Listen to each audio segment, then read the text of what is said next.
And now, from the CFTK-TV studios, this is Open Connection with your host, Robert Pictou. In 1968, 33-year-old Lieutenant Colonel Glenn Carr was approached by a fire brigade commander to provide helicopter wildfire support. Glenn confiscated an 8 by 12-foot grain bin. After a few modifications, including a 16-inch air conditioner grill, the Bambi bucket was born. On today's Open Connection, we open our archives to bring you this story from 1989.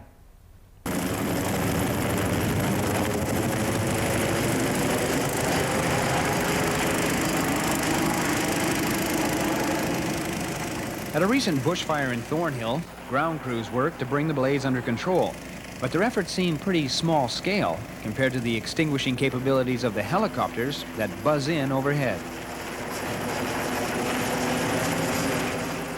It was a warm day, the fire hazard was high, and a dry wind was blowing when this fire broke out. Officials didn't want to take any chances with the blaze getting out of control, and so 3 helicopters were called in to help out. With their so-called monsoon buckets, dropping up to 115 gallons of water on the flames with each dump, the choppers held the fire in check until the big firefighting unit of the skies arrived.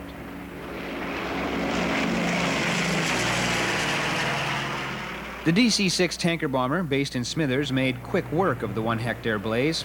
It dropped several thousand gallons of fire retardant in 3 passes, and except for a bit of mop-up work, the fire was out.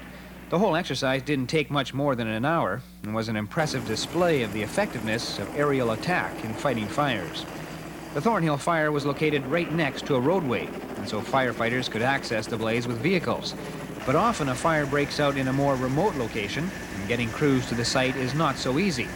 That's when the Forest Service calls out a helicopter that is especially suited for the job. The Bell 205 is an initial attack machine. Its primary purpose is to get crews and equipment to a fire quickly while it's still small, and chances of containing the blaze are best. It's a very limited resource. We've only got a handful of them in the province, and so they're deployed where the danger is the greatest and where the higher fire hazards are. Although this machine is based in Smithers, we can put them anywhere depending on the fire load and the fire activity. Besides the pilot and his helper, who's called a spotter, the 205 can carry up to 6 firefighters. However, the normal crew size is 3 firefighters when loaded with all their gear. The machine is based in Smithers, but it was brought to Terrace on a slow fire day to demonstrate to local forest industry representatives its firefighting capabilities.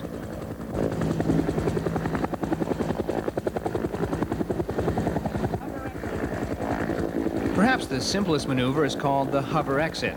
While the pilot holds the chopper steady just a few feet off the ground, the firefighters climb out one at a time. This maneuver is used when the chopper isn't able to touch down because of uneven terrain or obstacles on the ground. Once the crew is on the ground at a fire site, the Bell 205 can help them out in a number of ways. Its best asset is a 300-gallon tank slung under the belly of the craft that carries either a foam water mixture or the distinctively red-colored fire retardant. The liquid is used not so much to actually put the fire out, but to cool it down, so ground crews can get close enough to battle the flames. Depending on the situation, the chopper can drop its 300-gallon load in several different fashions. It can release half at a time, or let the entire amount go at once in what's called a 2-door salvo. The doors can also be triggered one just after the other, spreading the liquid over a wider area. This is called the string drop. When you drop 2 doors at a time, you're dropping 300 gallons all at once. And you do that where you have an intense ground fire or heavy fuels on the ground. If you have just a grass fire or a light brush, you can get away with less of the foam or less water or less retardant, and so you'd use a string drop. A string drop also covers more distance, so that may be what you'd select. Just depends on what the different fire situation is. Gives you a different pattern on the ground. Yes, it does. The string drop would give you a little less concentration, but a longer length. The 205 is always on the move when it drops its load. Unlike smaller choppers, it doesn't hover over the flames. This is because the downwash from the larger blades of the 205 is substantial and would only fan and spread the fire. The liquid most often dropped by the chopper is a special foam that's mixed with water at about 1 part per 100. It's sometimes called wetter water. It's actually a super concentrated soap that cuts the surface tension of the water. This allows the liquid to more readily penetrate and spread over flammable materials, enhancing its flame-quenching capabilities. Dropping water from a helicopter to fight fires is not a new idea, but the Bell 205 incorporates some new developments to improve the procedure.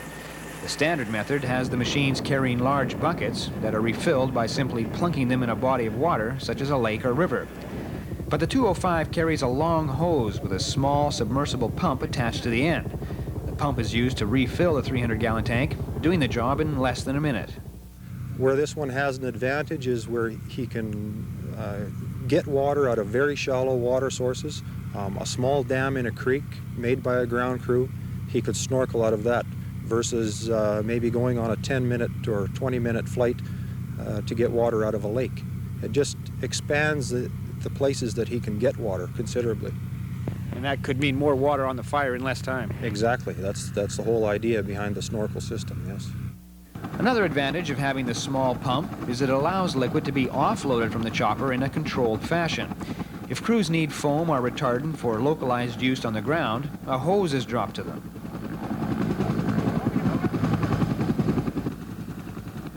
The firefighters then attach the hose to portable containers, and in about 60 seconds, the pump has filled the containers with 150 gallons of liquid. Although the Bell 205 has the capability of dropping fire retardant from the air, it's not meant to replace the traditional fixed-wing water bombers, such as the DC-6. No, they're not. They have a specialized role, and that is to go in on a very small fire, your three-man crew initial attack type fire, put a couple of loads of foam or straight water on it to cool it down for the ground crew. The fixed-wing tanker, for instance, the DC-6 based in Smithers, carries 2,500 gallons of long-term fire retardant versus a 300-gallon payload of foam for the helicopter. The 205 can drop other things besides men and foam retardant at a fire site. Often it's necessary to replenish supplies and equipment, and those too are dropped in. A special cargo deployment arm has been fitted onto the craft. It's used to offload gear in steeply terrained or heavily treed areas where the helicopter cannot touch down.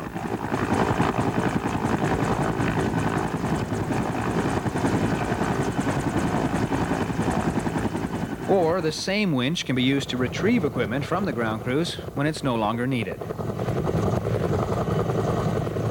The Forest Ministry leases the Bell 205 choppers from a company in the Fraser Valley. They're very expensive to operate, and there are just a few in BC. Although this one is stationed in Smithers to cover the entire Northwest, it travels wherever and whenever it's needed throughout the province. Well, any ground crew would be more than happy to have this machine. It's got all the bells and whistles on it. It can do a lot of things for them.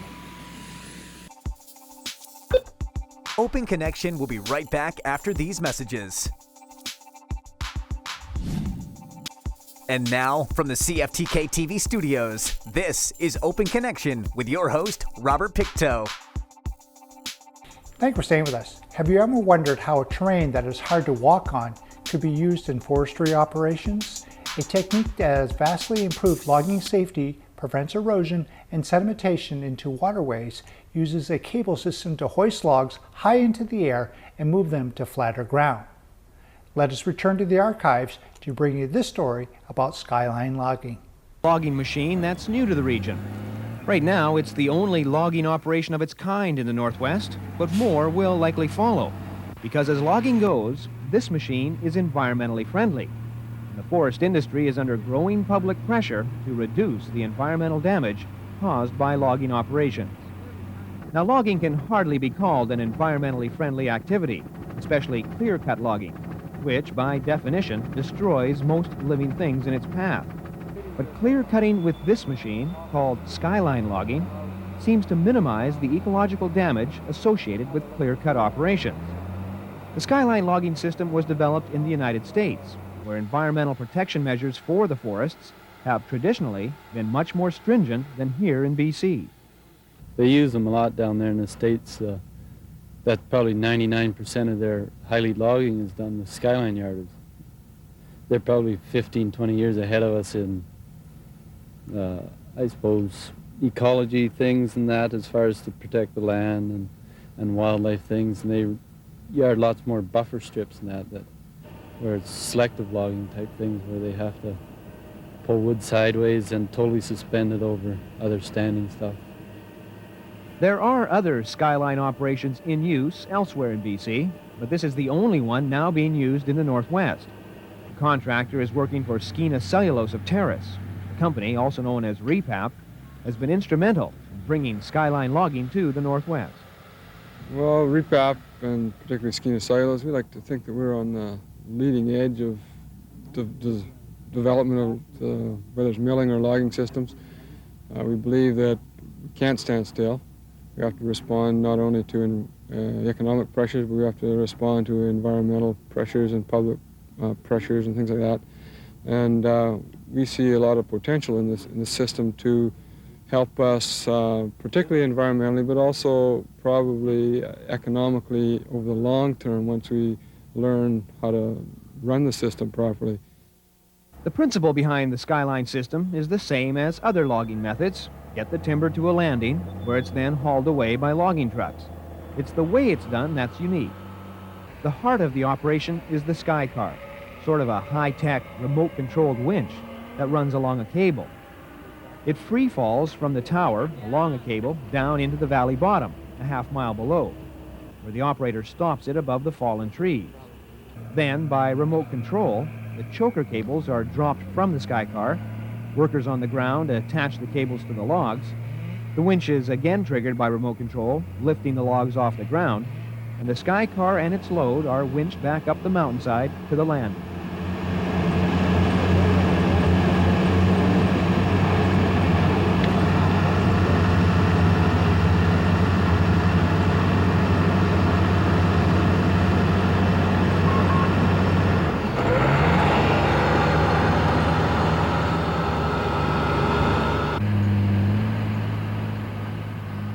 What Skyline Logging does that other systems do not is lift the logs off the ground, suspending them in the air before moving them to the landing.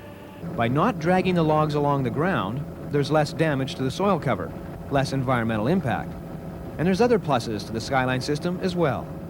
The sort of benefits that we're expecting is in building less road, which means less dollars in roads, also means less environmental degradation from roads.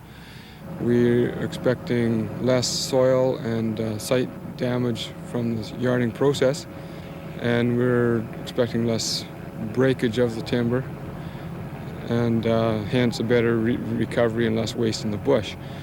Also, the type of benefits we are seeing right here, and this sow here that you're looking at, is we can bring the timber right across a creek and still leave a timbered buffer strip along the creek, which again protects the creek, protects the downstream fisheries values, and at the same time allows us to access the timber.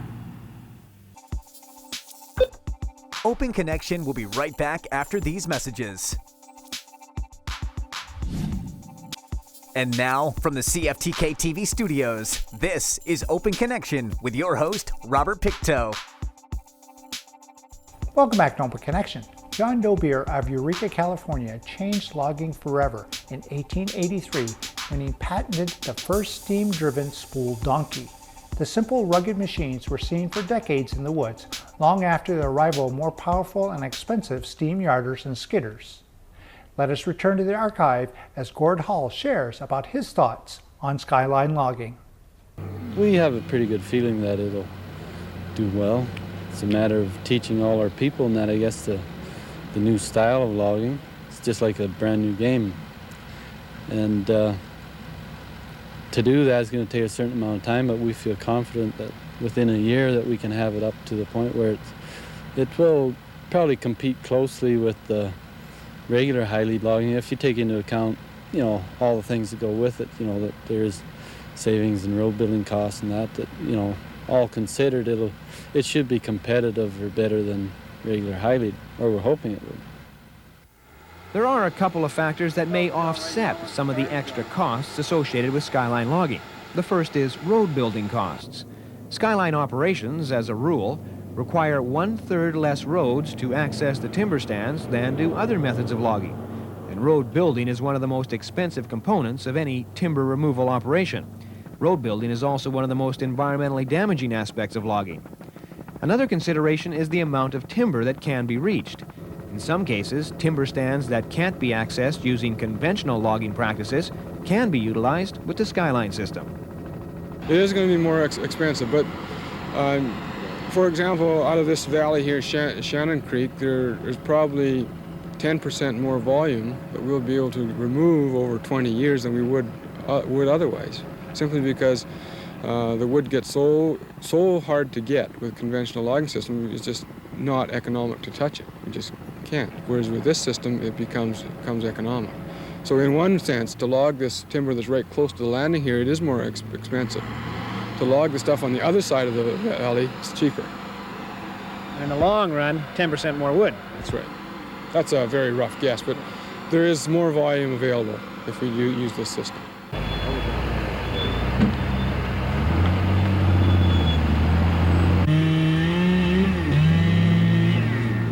Timber harvesting methods have come a long way since the days of the double-headed axes, the springboard, and the two-man cross-cut saws. Now it's remote-controlled radio-frequency sky cars costing $100,000 each. But then public demands on the forest industry have also changed over the years. What was once acceptable in terms of environmental degradation is now against the law.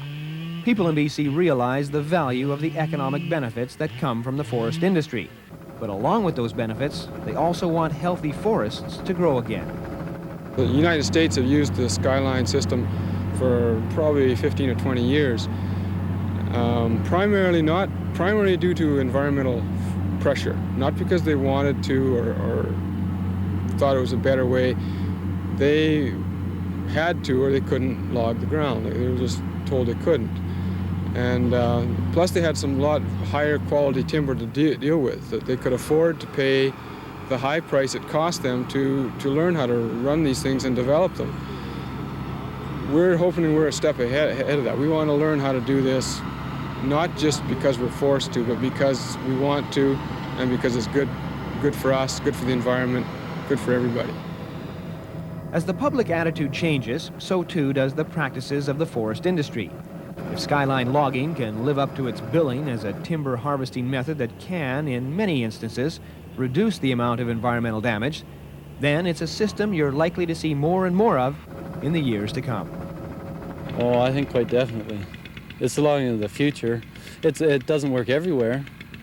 That, you know, the major concern with a system like this is to develop enough deflection in that to suspend your lines and your wood. Open Connection will be right back after these messages. And now, from the CFTK-TV studios, this is Open Connection with your host, Robert Pictou. According to the Government Canada website, the National Search and Rescue Program is a Canada-wide horizontal program that integrates organizations and resources involved in the provision of search and rescue services to Canadians, including SAR response and prevention. In this final segment of Open Connection, we join a training exercise at Moore Creek Canyon. It's a great place to practice how to get from one side of a canyon to the other and bring someone down in a sling. The first person to try the traverse was the instructor, and he had a reliable man at the other end of the rope. 31, bottom anchor. Secure. Roger. This technique can be used to bring out an injured person on a stretcher or a rescuer. There he comes. The cotton trees.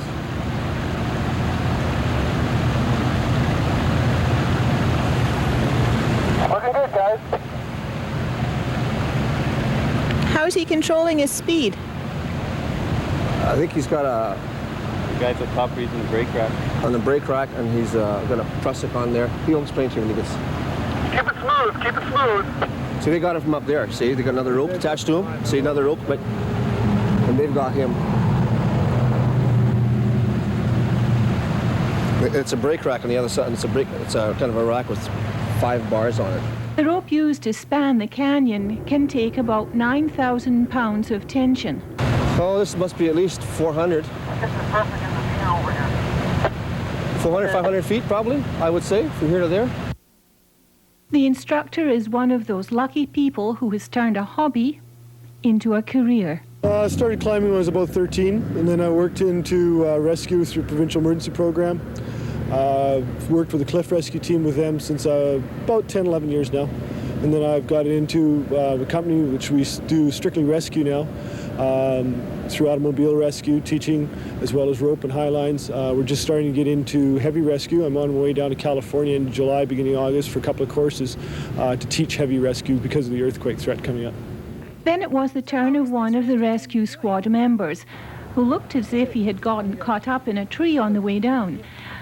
The special clips, called carabiners, are stainless steel, and they have to be clipped in just as securely as possible.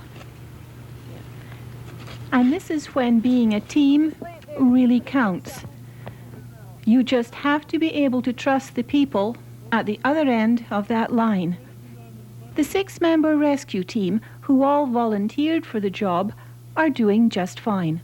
This rescue team here is doing really well. This is my 3rd trip in. They're very competent at what they're doing, really good at stretcher lowers, stretcher raises now, belaying, rappelling, excellent. We're just starting to get into high lines, which are a little more technical. We've got a few things to work with them on that. The raises and the lowers, they probably won't get that down this time, but at least we'll be able to pass someone across the canyon, which is important in rescue too, because you might be able to get a better vantage point, or you might have to set a radio up even on the other side so you can get communications to the bottom. There are several other rescue teams in the Northwest as well. Alcan has a heavy rescue team for themselves. I'm not sure how equipped they are for mountain rescue. There is another provincial emergency program in Terrace. They have a cliff rescue team there as well. Prince Rupert, they have somewhat in there as well. Smithers, I believe there's something out there as well. So there is stuff in the area, but the Kitimat team is probably a little more advanced because they've been practicing and doing the training that's needed. The fire department has responded to 3 canyon rescues over the years, at Nallabilla and Hirsch Creeks, and on Mount Elizabeth. And there was one at Hirsch Creek that really frightened me, and one of our lads went down there with Steve Stevenson with some hemp rope and some nylon chunks of stuff, and just total improper equipment, service boots instead of mountaineering equipment. And I included in my long-term planning to form a heavy rescue squad. Rescue is part of a firefighter's job. We have to be able to function in any capacity from any high building in the city, and heavy rescue just comes into play. But we're learning some new things like rescue chromatal rope and carbiners and bumblebee harnesses and tri-roll harnesses. It's a new technology, and as you can see by the demonstration this afternoon, we have to know what we're doing. Otherwise, we'll have more than just the patient to extract from the accident. Thank you for joining us for this episode of Open Connection. The greatest distance in the existence of man is not from here to there, but the connection from his mind to his heart. If we can conquer that distance, we can soar like an eagle and realize our immensity within. I'm Robert Pictou.